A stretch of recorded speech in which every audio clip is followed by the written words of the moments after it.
Selamat malam, Kaltim Headline Malam kembali hadir bersama saya, Rosmi Rahma. Sejumlah informasi penting akan kami hadirkan untuk Anda dan berikut di antaranya. Kita awali Kaltim Headline Malam edisi kali ini. Dikabarkan mendapat surat penalti dari Bawaslu Republik Indonesia. Pasangan Edi Damansyah, Randy Solihin sudah menyiapkan tim hukum menghadapinya.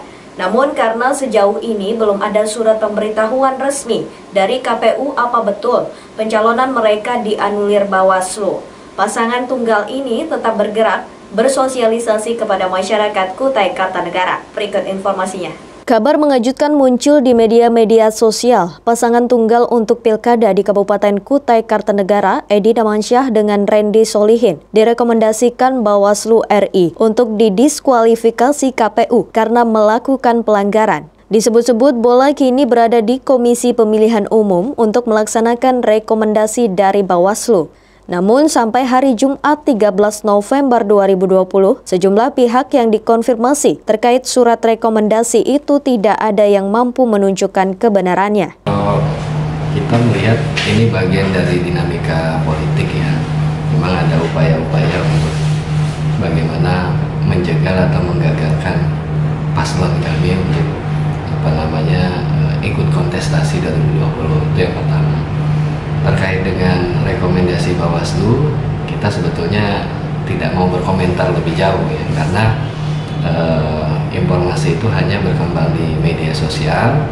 Ya, kita konfirmasi ke KPU sebagai tujuan rekomendasi itu belum menerima surat tersebut. Ya, jadi kita menganggap informasi yang berkembang di media sosial itu belum nyata dan belum benar adanya.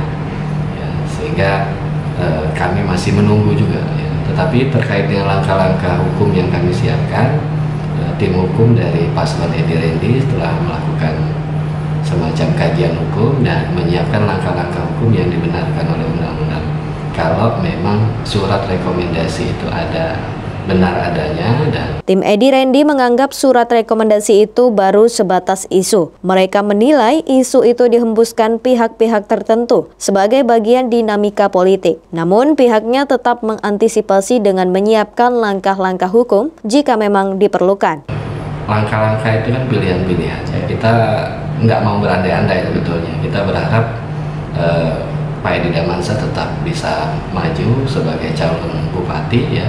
Kita sudah kampanye lebih dari sebulan. Kalau tiba-tiba kemudian dibatalkan, yang kita khawatirkan kan respon para relawan dan pendukung Pak Edi Damansyah dari sisi sosial kemasyarakatannya. Jadi perlu juga para aparat yang berwenang dalam hal ini baik Bawaslu maupun KPU termasuk juga polisi melihat hal tersebut. Jangan sampai kemudian gara-gara urusan politik ini menimbulkan gesekan di tengah masyarakat. Jadi langkah-langkah hukum kita sudah siapkan. Pasangan Edi Damansyah, Randy Solihin ditetapkan sebagai pasangan tunggal mengikuti Pilkada serentak tanggal 9 Desember 2020. Karena tidak ada calon lain, KPU kemudian menetapkan kota kosong atau kolom kosong sebagaimana diatur oleh undang-undang. Isu diskualifikasi oleh Bawaslu disebut-sebut karena Edi Damansyah yang juga Bupati Kutai Kartanegara melakukan pelanggaran berkaitan dengan jabatannya. Tim Kaltim TV, Hardin melaporkan.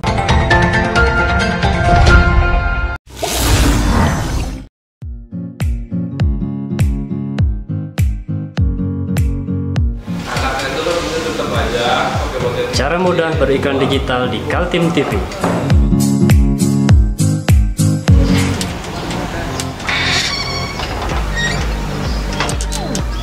Yang pertama, jadilah sahabat Kaltim TV.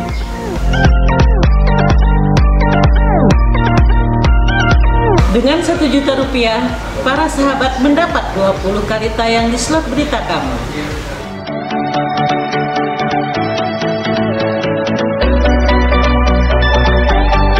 Dengan 20 detik, dapat menjangkau 20.000 penonton. Anda beruntung karena mendapat kesempatan perdana dari kami. Ayo, jadilah sahabat Kaltim TV.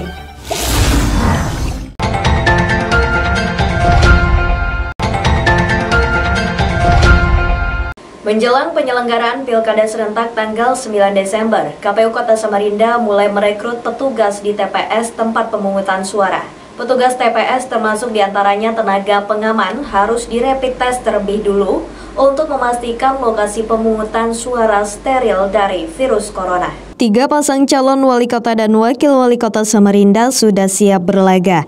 Mereka adalah nomor urut 1, pasangan Muhammad Barkati dengan Darlis Patalongi, pasangan nomor urut 2, Andi Harun Rosmadi Wongso, dan pasangan nomor urut 3, Zerin Zain dengan Sarwono. Sementara penyelenggara pilkada yakni Komisi Pemilihan Umum Kota Samarinda mulai bersiap merekrut petugas yang ditempatkan di TPS. Mereka terdiri dari kelompok penyelenggara pemungutan suara atau KPPS sebanyak 13.734 dan tenaga pengaman TPS sebanyak 3.924.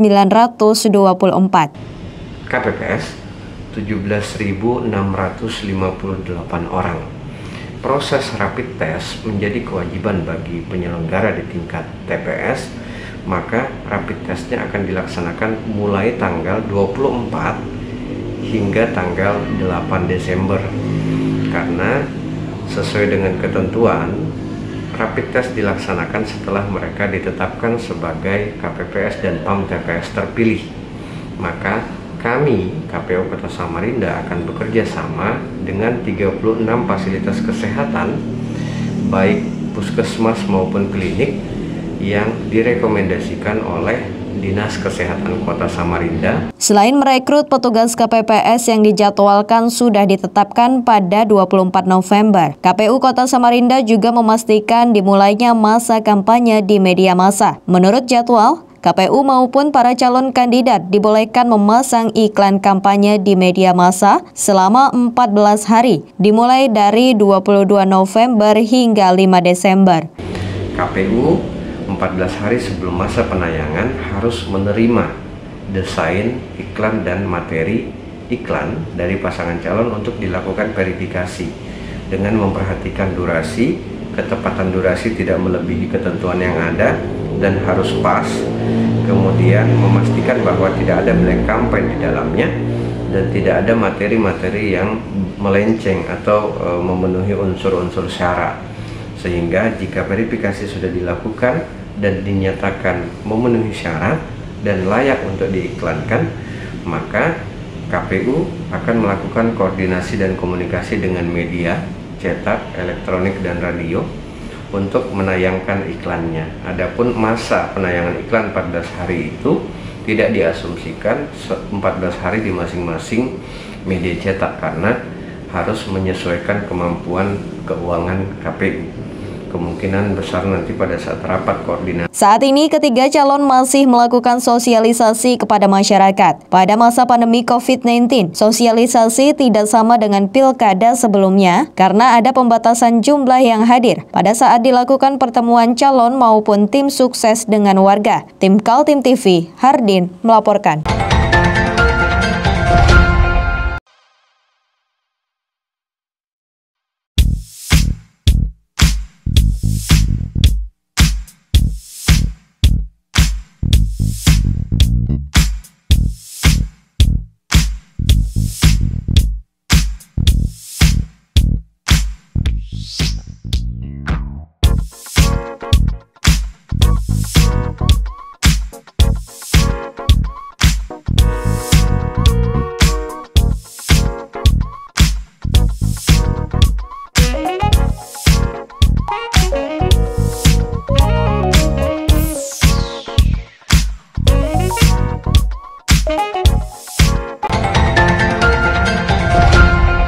Puluhan warga pemilik lahan yang terkena jalan tol mengepung kantor BPN Balikpapan.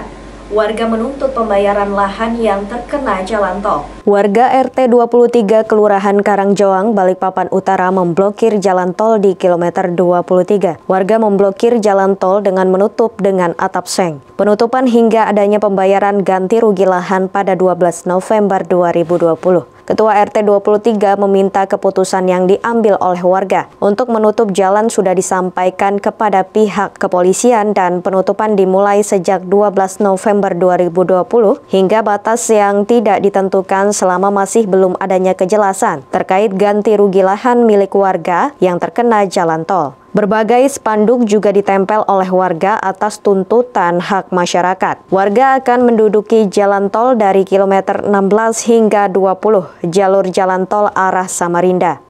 Keputusan yang sudah saya ambil berdasarkan instruksi yang sudah saya layangkan ke Kapolres, penutupan akan saya mulai pada hari ini sampai dengan ada keputusan legal opini dari pihak kejaksaan. Itu saja. Saya mohon kepada pejabat terkait, dalam hal ini adalah pihak kejaksaan, saya selaku Ketua RT sekaligus penanggung jawab dari semua aksi ini, saya memohon bantulah kami dengan berbagai aspek legal yang betul-betul itu bisa membantu berpihak kepada masyarakat. Dalam hal ini, kalau sampan bertanya akan saya buka kapan blokade ini, sepanjang belum ada keputusan yang jelas dari pihak kejaksaan, kami akan menutup sampai dengan ada keputusan yang jelas untuk pembayaran ganti rugi terhadap masyarakat saya. Dalam aksi penutupan jalan tol oleh masyarakat RT 23, Karangjoang berjalan aman. Blokir jalan akan dibuka jika sudah ada kejelasan pembayaran ganti rugi lahan. Dari Balikpapan, Muhammad Idris, tim Kaltim TV.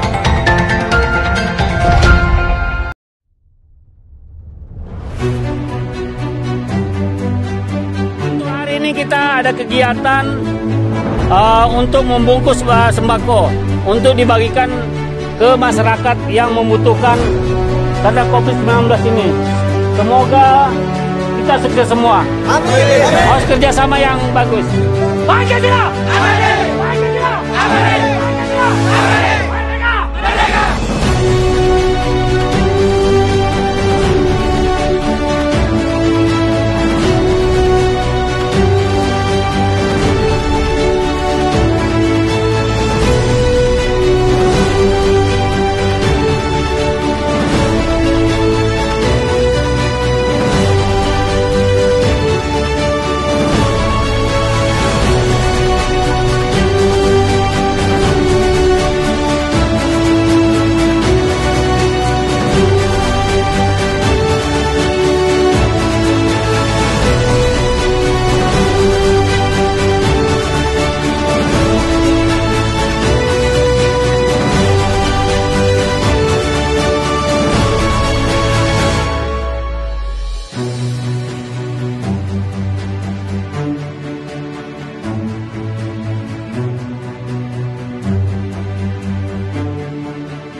Kita beralih ke informasi selanjutnya. 2 tersangka pencurian dan 1 orang penada hasil barang curian dibekuk tim beruang hitam Reskim Polresta Balikpapan.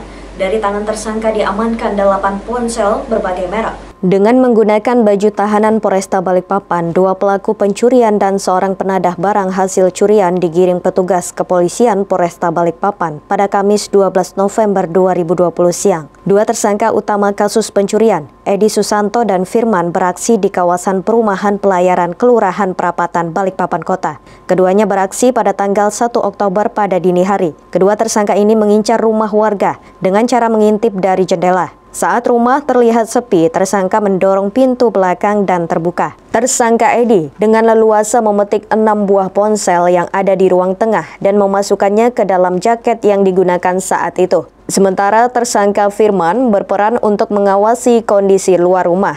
Kedua tersangka melakukan aksi pencurian lantaran terhimpit ekonomi. Tersangka Edi Susanto dan Firman dibekuk di lokasi yang berbeda pada tanggal 6 November yang lalu di kawasan Balikpapan Barat. 2 ponsel lainnya merupakan hasil curian di rumah lainnya. Jadi malam hari itu seorang TSK atas nama ED sedang berdua berjalan-jalan dengan TSK 2 atas nama FR ya, di Lapan Merdeka. Kemudian pada pukul 02 dini hari, kedua tersangka ini berkeliling ya, karena terhimpit kebutuhan ekonomi. Akhirnya mereka ingin melancarkan aksi tindak pidana pencurian. Pada saat di TKP, kemudian melihat lingkungan sekitar sepi, kemudian mengintip ke dalam rumah juga posisi orang sedang tidur di tengah-tengah, sehingga mencoba untuk mendorong sebuah pintu yang ada di samping. Ternyata tidak terkunci pintunya, sehingga dengan leluasa satu tersangka ED masuk ke dalam rumah, kemudian mengambil 6 buah handphone. Nah, satu orang TSK lagi berjaga-jaga. Sementara tersangka Jusman dibekuk setelah membeli 1 ponsel seharga Rp500.000. Oleh polisi, 2 tersangka Edi dan Firman dikenakan pasal 363 KUHP dengan ancaman 5 tahun penjara. Sementara Jusman dikenakan pasal 480 dengan ancaman 4 tahun penjara. Dari Balikpapan, Muhammad Idris, tim Kaltim TV.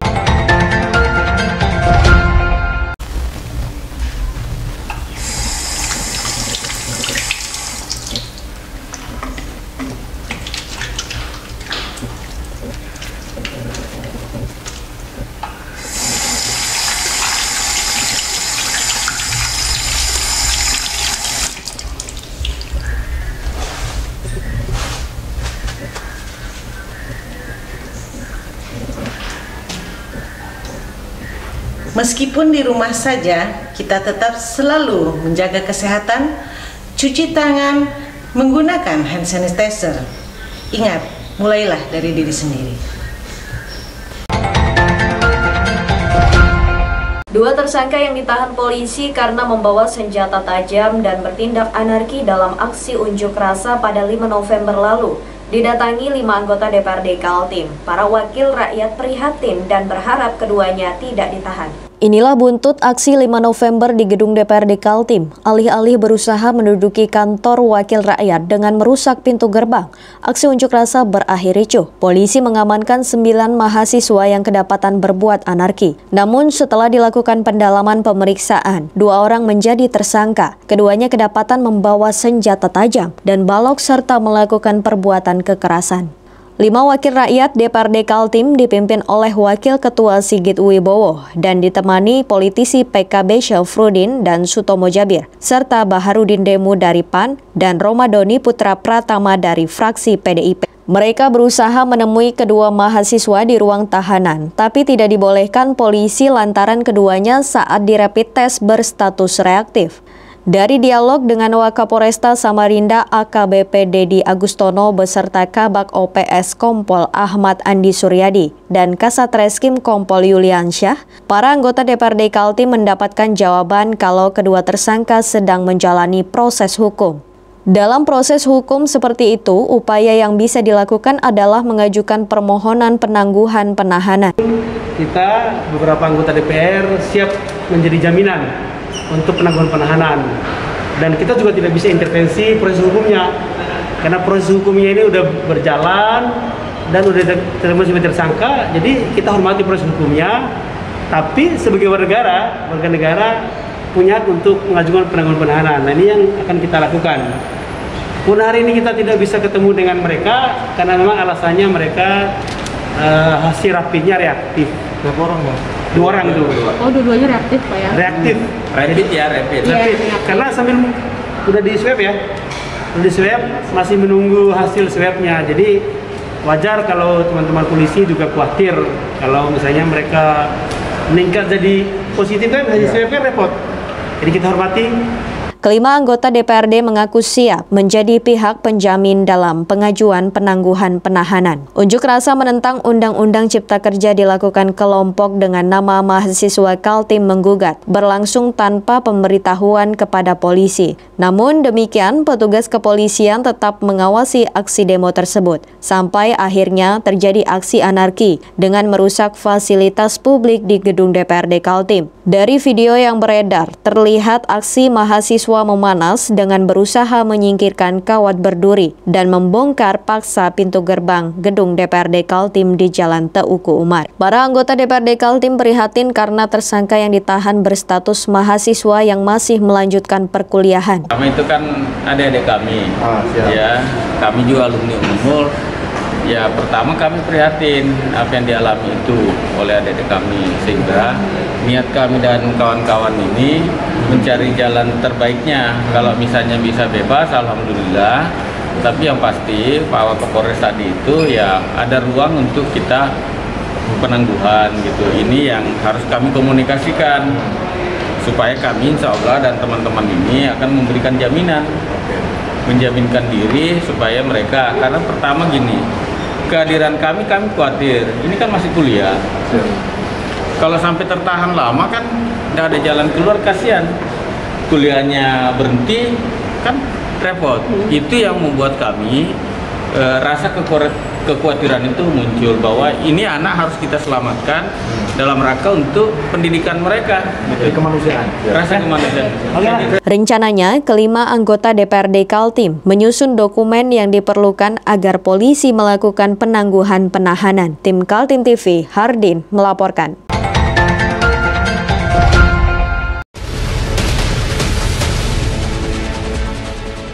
Mari kita memerangi virus corona dengan mematuhi imbauan pemerintah, stay at home.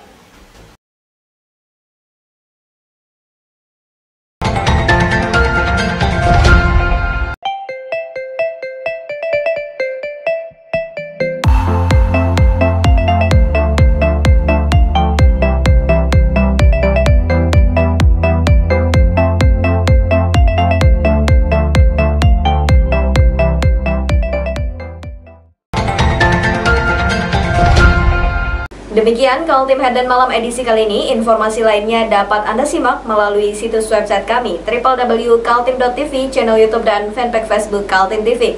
Jangan lupa untuk selalu patuhi protokol kesehatan. Saya Rosmi Rahma bersama kerabat kerja yang bertugas pamit undur diri. Selamat malam dan sampai jumpa.